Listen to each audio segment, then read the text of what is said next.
Genesis chapter 16, and we're going to read beginning with verse number 7.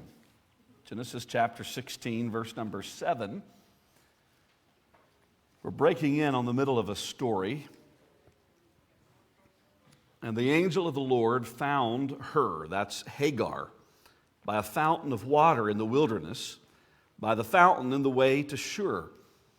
And he said, Hagar, Sarai's maid, whence camest thou, and whither wilt thou go? And she said, I flee from the face of my mistress Sarai. And the angel of the Lord said unto her, Return to thy mistress, and submit thyself under her hands. And the angel of the Lord said unto her, I will multiply thy seed exceedingly, that it shall not be numbered for multitude. And the angel of the Lord said unto her, Behold, thou art with child, and shalt bear a son, and shalt call his name Ishmael, because the Lord hath heard thy affliction. And he will be a wild man. His hand will be against every man, and every man's hand against him. And he shall dwell in the presence of all his brethren. And she called the name of the Lord that spake unto her, Thou God seest me. She's giving God a name, calling him, Thou God seest me, the God who sees. For she said, Have I also here looked after him that seeth me? Wherefore the well was called Beer Lahairoi. Behold, it is between Kadesh and Bered. And Hagar bare Abram a son. And Abram called his son's name, which Hagar bare, Ishmael. And Abram was 86 years old when Hagar bare Ishmael to Abram. 86 years old, and he becomes a father. Wow.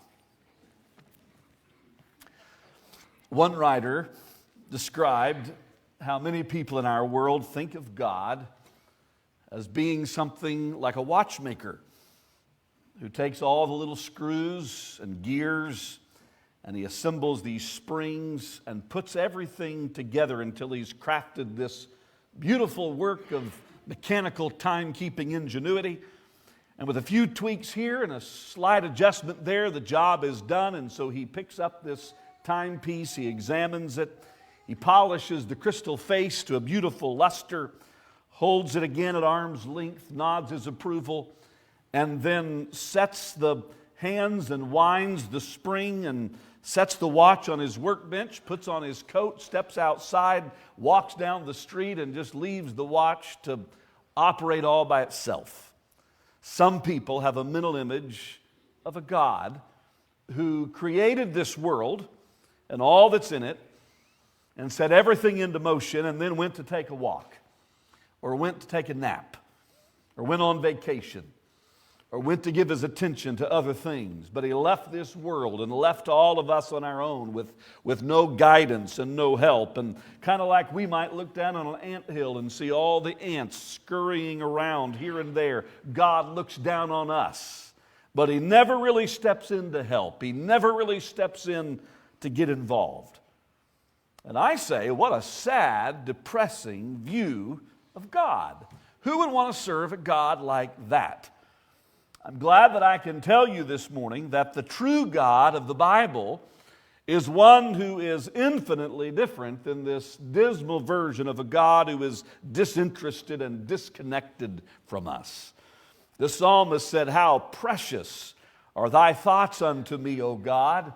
How great is the sum of them. If I should count them, they are more in number than the sand. When I awake, I am still with thee. And again, in Psalm 39, the psalmist said, O Lord, thou preservest, you care for man and beast. God even cares for animals. How excellent is thy loving kindness, O God. Therefore the children of men shall put their trust under the shadow of thy wings. They shall be abundantly satisfied with the fatness of thy house, and thou shalt make them drink of the river of thy pleasures. That doesn't sound like a God who's far removed. Our God is intimately personal.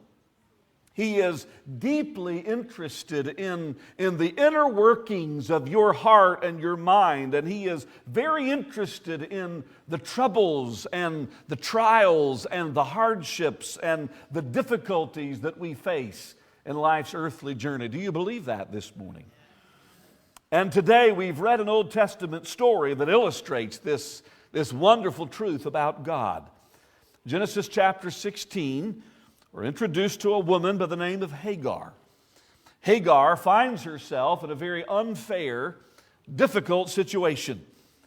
We're not told anything about her family's background. All we know is that she's from the land of Egypt, and she's a maid, she's a slave belonging to Sarai, the wife of Abram. Some have suggested that Hagar could have been a daughter of the Pharaoh from the time when Abram and Sarai were down in Egypt. We don't know that for sure. It's a possibility.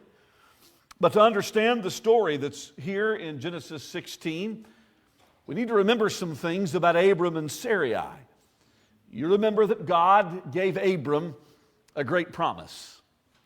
He said that you're going to have a son, and from your son there will be descendants who will eventually bring about a nation, and they will number more than the stars in the sky, more than the sands on the seashore. But now years have passed, and Abram is in his 80s, and Sarai is well beyond childbearing years, and it seems as if God hasn't kept His promise.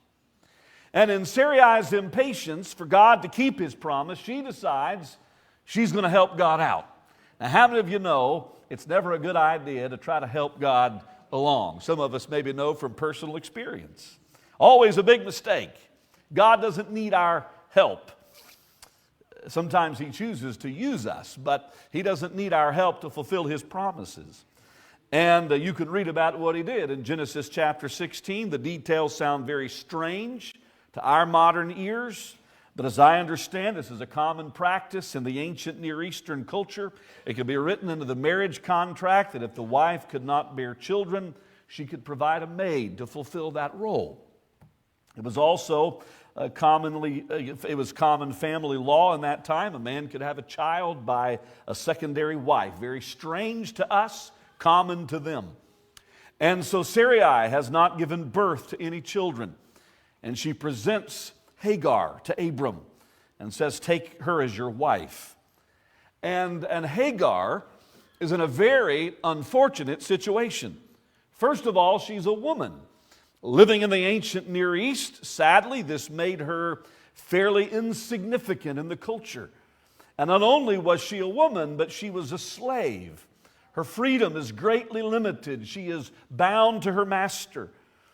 And when Sarah proposes to give her to Abram as a wife, the best I can tell, Hagar doesn't have a say in this. She's a slave. She's bound by the laws and customs of the ancient Near East. And Abram accepts Sarai's proposal. He agrees to take Hagar as a wife. It's not long until Hagar conceives a child. And finally, Abram is going to have a descendant. This is a big deal in that day. Hagar is accomplishing something for Abram that Sarai has not accomplished. And immediately tensions develop between these two women. It was bound to happen. Hagar has been in a despised position. Now she's been successful in something that Sarai has not been successful. And all things considered, this is maybe a natural reaction. There's going to be this tension. This is not the way God intended for things to happen. And Sarai gets fed up with this, and she goes and complains to Abram. And what always gets me in this story is how passive Abram is. You want to take him by the shoulders and shake him and say, be a man, get a grip, get some backbone. None of this should have happened. But he tells Sarai, she's your servant. You do with her what you want. Handle Hagar however you want to. And so Sarai is harsh and abusive. And so Hagar, expecting a child under very difficult circumstances, now in an abusive situation, runs away. And in verse 7, we find Hagar in the wilderness on the way to Shur. Bible scholars suggest that the way of Shur may have been the ancient road between Canaan and Egypt, and so it's very likely that Hagar is trying to make her way back home, trying to get back to Egypt, trying to get back to the only other place she's ever known. And can you imagine how this humble slave girl must have felt, how hopeless, how helpless, how all alone. She has nowhere to turn. She has no one to talk to. She's in a desperate situation. And now she's in the wilderness, a dangerous environment, a harsh place for anybody to be, let alone a young woman who's expecting a baby. It's highly unlikely that an expectant young mother could journey across the way of Shur all by herself and safely get to her destination. So here's Hagar. She's lost. She's dejected. She's been rejected. She's been betrayed. She's confused. She's abused. She's so very, very alone. And if God was the distant, impersonal, uncaring God that some people think He is, that's probably right where she would have stayed. But Hagar stops to rest by a rare spring of water in the wilderness, and while she's there, the angel of the Lord comes down to visit poor Hagar. And in verse 8, he says, Hagar, Sarai's maid, whence camest thou? Whither wilt thou go? Hagar, where did you come from? Where are you headed? I want to pause here just a minute to point out that this is the only place in the Old Testament where God directly addresses a woman by her name. God knew Hagar by name. He knew exactly who she was. He knew exactly where she was. He knew exactly what she was experiencing. And even though she lived in a culture that didn't seem to give her much worth, it didn't give her much value, even though she was despised by those who should have been caring for her, she was valuable to God. She was important enough to the Creator of the universe that He knew her by name. And I want you to know this morning that the great God of heaven knows you by name. He knows where you live. He knows what you're experiencing. He knows your address. He knows the burdens that you brought into the sanctuary this morning. He knows what kept you awake last night. He knows what weighs on your heart. He knows everything there is to know about you. And He asked Hagar some questions. Where'd you come from, Hagar? Where are you headed? And she says, I'm running from Syria. I got a big problem, and I'm running from it. Now, at that moment, God could have said, okay, let me give you what you need to get safely to Egypt. But that isn't what He said. He looked at Hagar, He spoke to Hagar, and He said, return to thy mistress. Submit thyself under her hands. You mean you want me to go back to that difficult situation? You want me to stay in this place? It was wrong how she was being treated. It wasn't fair. It wasn't right. Yet God is saying, I want you to go back. Now that's hard for us to understand. Why wouldn't God just swoop in and rescue her from her circumstances? But what I want us to see this morning is that this story is a vivid reminder that God never promised that He was going to deliver us from every difficulty and every hardship that we face.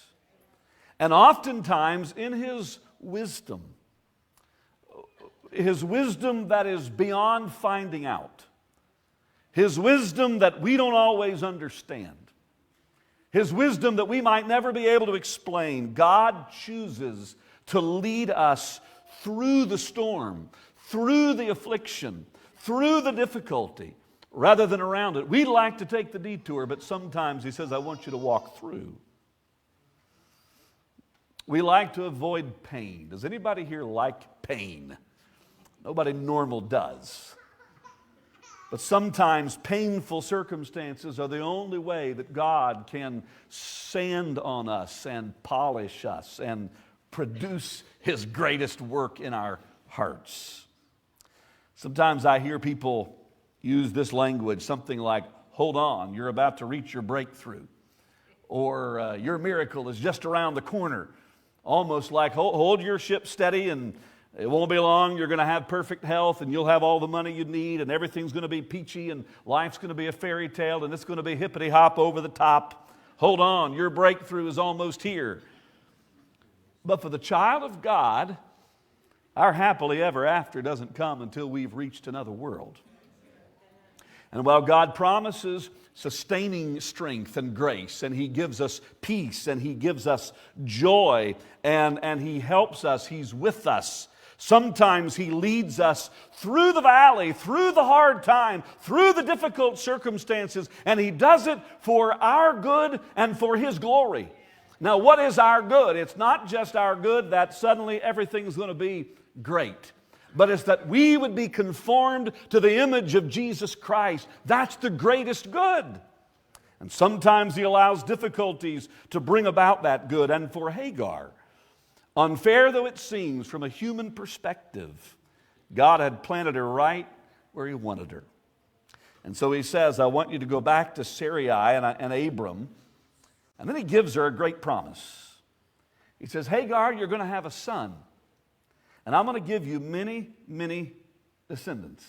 Isn't that amazing? This is a slave woman, an insignificant nobody in her world.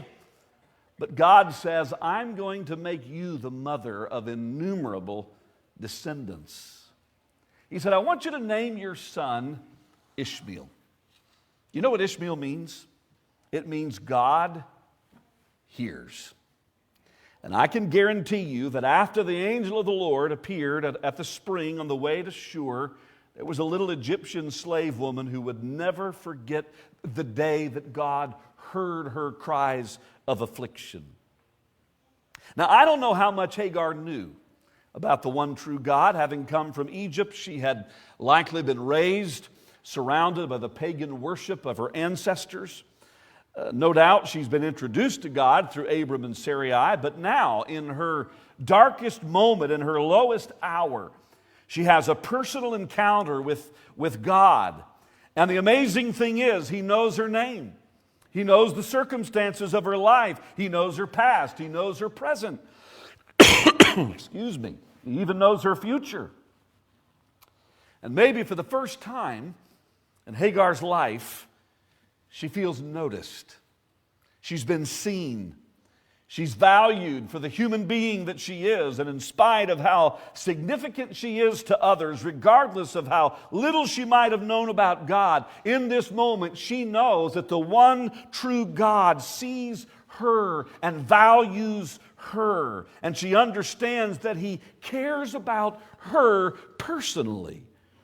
And she's amazed that she, a woman, a slave living in a time where she's little valued, is the object of God's gracious love and concern. And in her wonder, in her awe, she gives God a name, a wonderful name.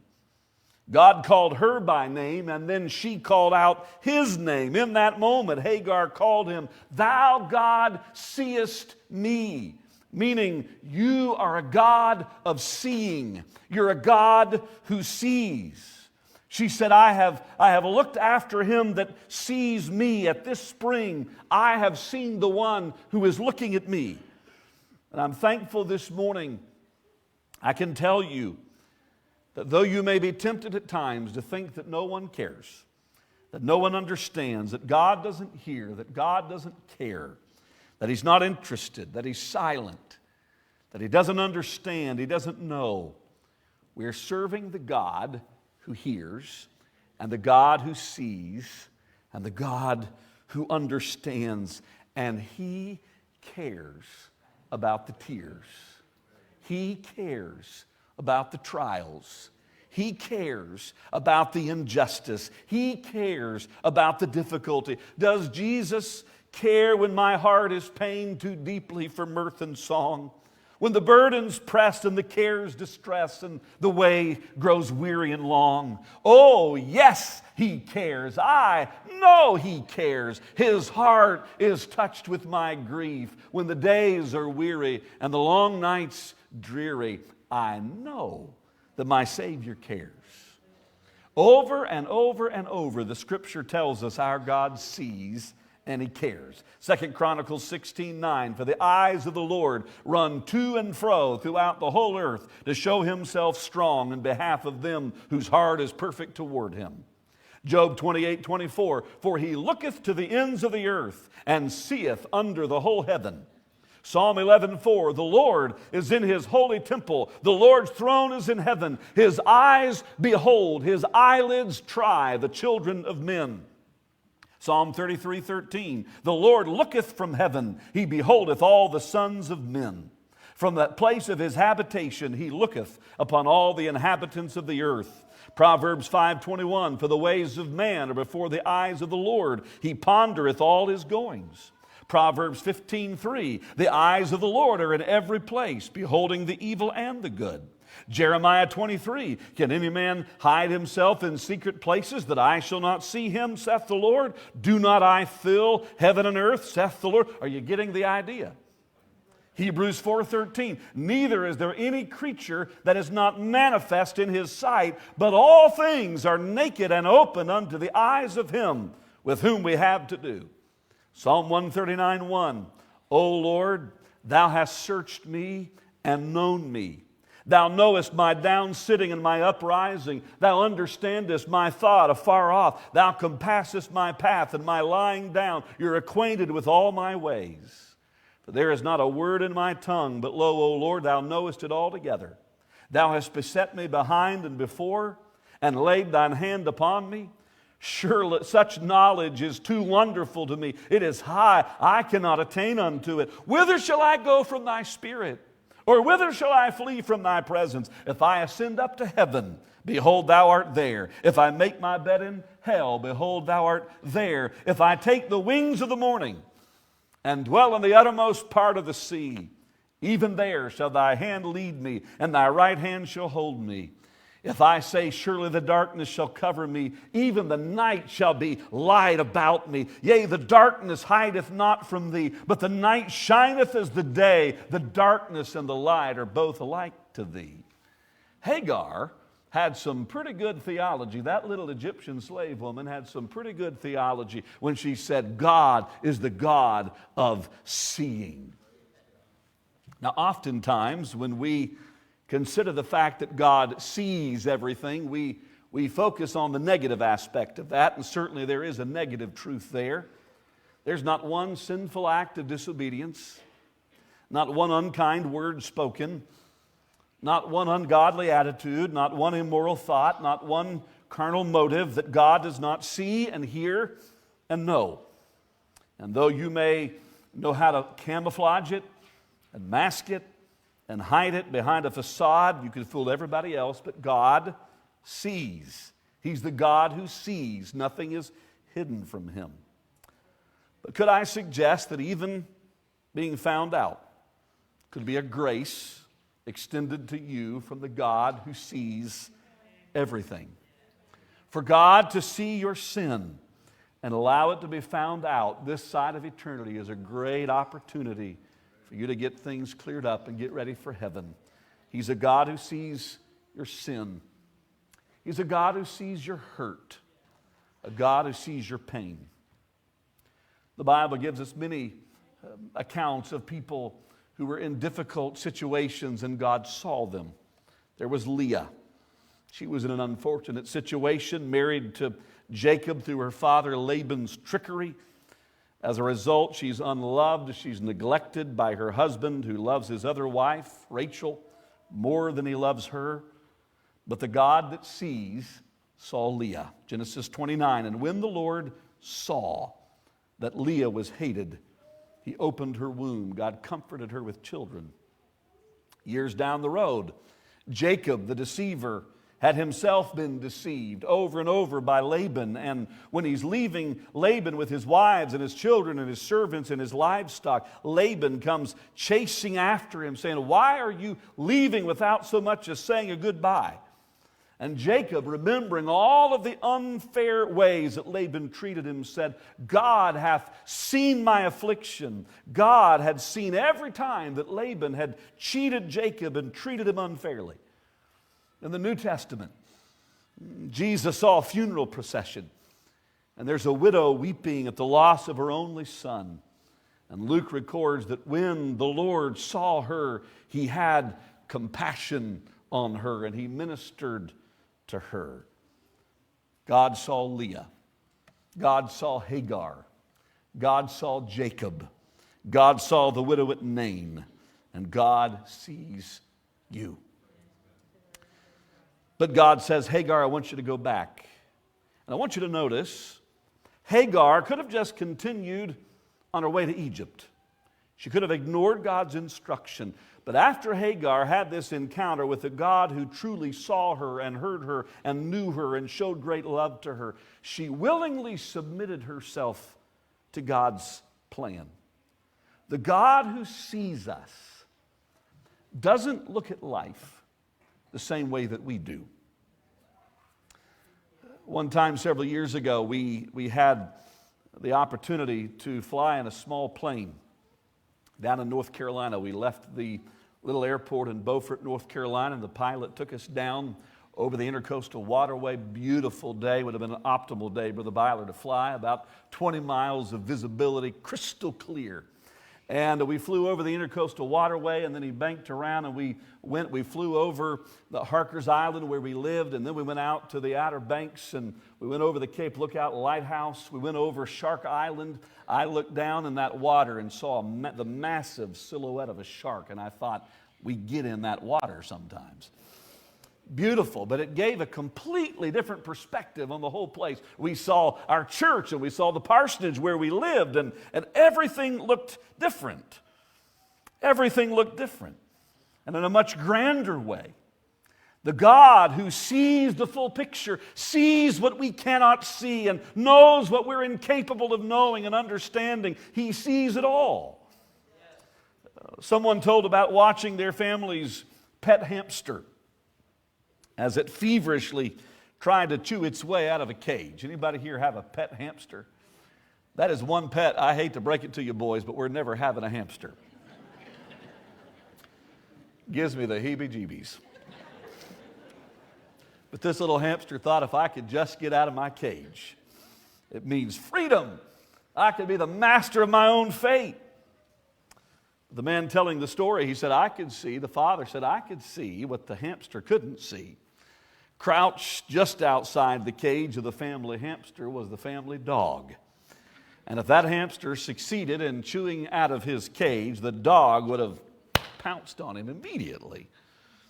And sometimes we find ourselves in places and we think, well, I want to get out of this. I want to escape.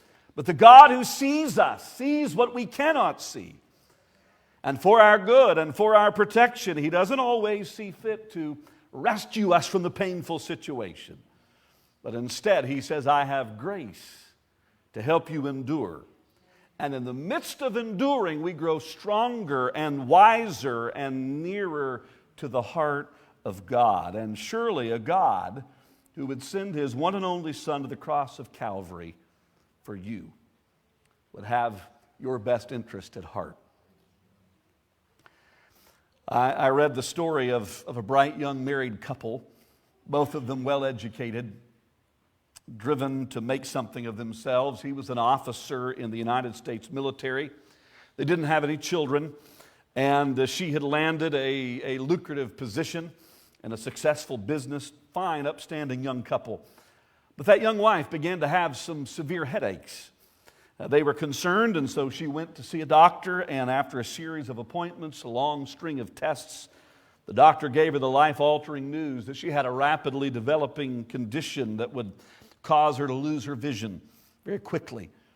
He told her it wouldn't be long till you'll be completely blind. There's no treatment available, nothing we can do to stop the inevitable from happening. And sadly, the doctor was absolutely right. Within just a short time, this young wife was completely blind, and she and her husband were devastated. But both of them knew that life must go on, and the young woman had not been at her job for several months, but she thought that she might be able to go back, even though she couldn't see. And so she contacted her boss, and he'd been aware of the whole situation as it was developing, and she asked him, she said, is there any way that I could keep my position, that I could work for the company? Her boss knew she was a hard worker. She'd always applied herself. And he told her, he said, we'll make whatever adjustments we have to. We'll work this out. We'll make sure you have a position here. And we'll learn how to do this together. Well, the first day for this young woman to go back to work arrived, and knowing that there were so many unknown factors, so many adjustments, she was a nervous wreck. And one of the biggest adjustments that was being blind, she couldn't drive anymore, and so she would have to learn how to navigate public transportation in their large city. And she'd have to do it as a blind person. And that first day, she very nervously walked down to the closest bus stop. Somebody directed her to the bus door, and she climbed up and she fumbled in her purse to pay her fare, and then stumbled down the aisle feeling for a seat that was empty. By the time she sat down, she was in tears, and she wondered, how will I ever be able to live life like this for the rest of my life? But somehow she made it through that first day, and then through the next. And she did it over and over again, struggled through it, and after a couple of weeks, she's gaining some confidence. She's got in her morning routine. And then one morning, about 2 weeks after all of this had begun, she climbed on the bus. The bus driver greeted her and said, well, where's your friend this morning? She said, my friend? What do you mean? I always get on this bus alone. And the bus driver said, I mean the tall, handsome young man in the military officer's uniform that gets on the bus right behind you every morning and watches you like a hawk till you get off the bus. And that young woman stopped dead in her tracks. She said, you mean he's been with me every day? The driver said, he sure has been. And that loving husband was so concerned about his wife and about her fears and about the new challenges she was facing that every single morning for those 2 weeks, as she's adjusting and gaining her confidence and learning a new routine under these difficult circumstances, he followed her down the street and onto the bus and sat in the seat directly across the aisle from her and watched her, made sure she got safely into her office. Could I tell you, there's an unseen guest who follows you every step of the way. He walks with you. He sits on the bus of life with you. He's faithful. He's true. Standing somewhere in the shadows, you'll find Jesus. And you'll find He's a friend who cares and a friend who understands. And so the question for Hagar and the question for us, are you willing to trust God? Are you willing to trust God in the challenges and the circumstances of life? I close with this.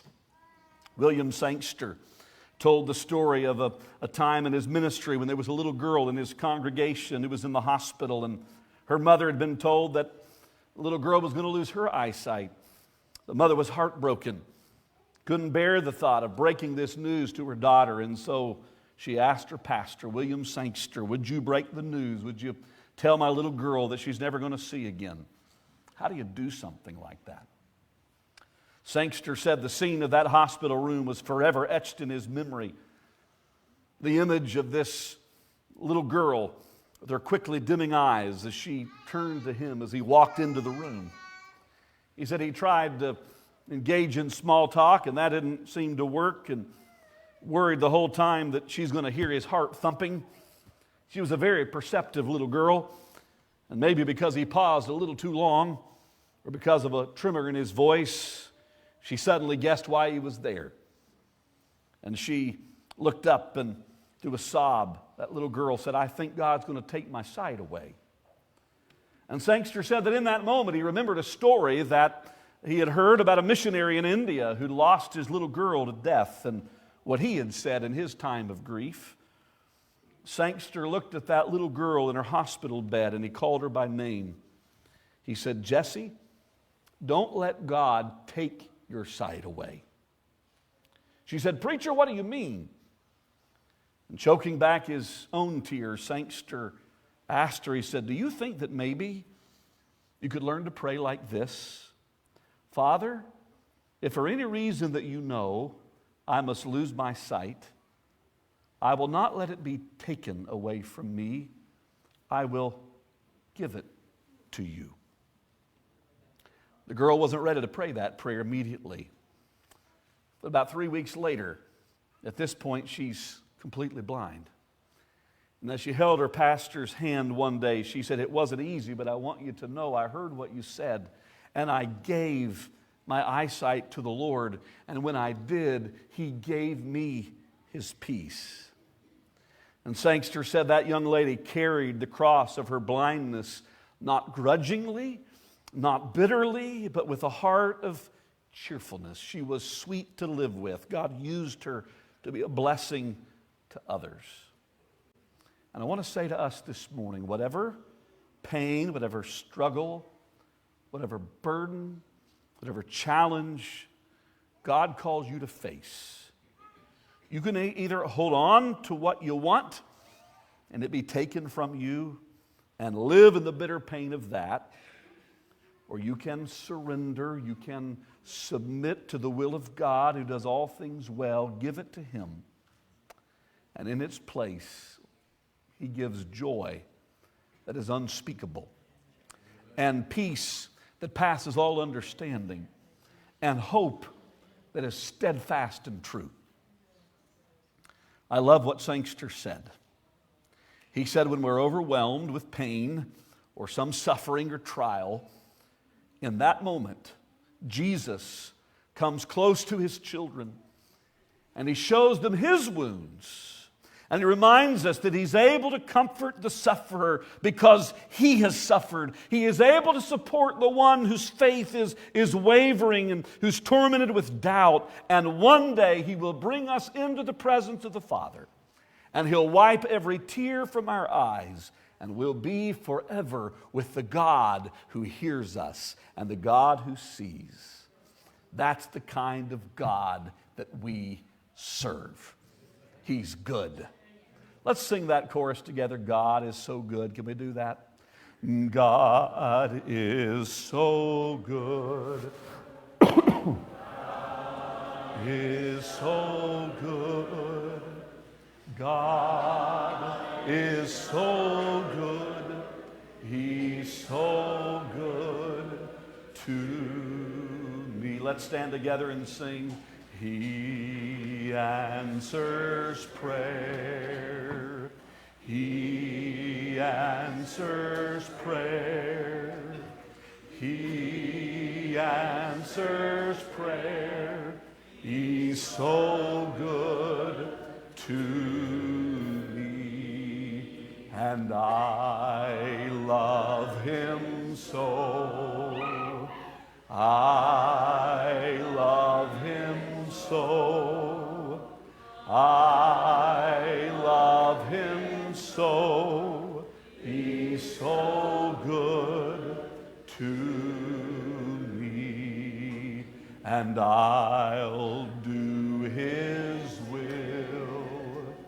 I'll do His will. I'll do His will. He's so good to me. And one more time, God is so good. God is so good. God is so good. He's so good to me. Amen. I want to ask Brother Ryan Mills to dismiss us in prayer.